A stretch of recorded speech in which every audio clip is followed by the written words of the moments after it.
Il y a deux sortes d'eau, celle qui est vive et celle qui ne l'est pas. L'eau non vive est celle qui n'est pas reliée à son principe, d'où elle jaillit, mais qui, provenant de la pluie ou d'une autre origine, est recueillie et conservée, séparée de son principe, dans des fossés ou des citernes. L'eau vive, au contraire, est celle qui coule, en continuité avec son principe. En ce sens, la grâce de l'Esprit Saint est justement appelée eau vive, car la grâce est donnée à l'homme de telle sorte que la source même de la grâce, c'est-à-dire l'Esprit Saint, est donnée, et c'est par lui que la grâce est donnée. L'amour de Dieu a été répandu dans nos cœurs par l'Esprit Saint, qui nous a été donné. Romains 5:5. L'Esprit Saint, en effet, est la source intarissable d'où découlent tous les dons de la grâce. Tous ces dons, c'est un seul et même esprit qui les opère, les distribue en chacun comme il veut.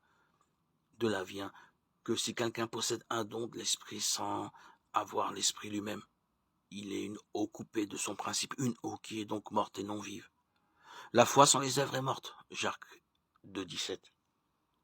On voit ainsi clairement ce qu'il faut entendre par l'eau.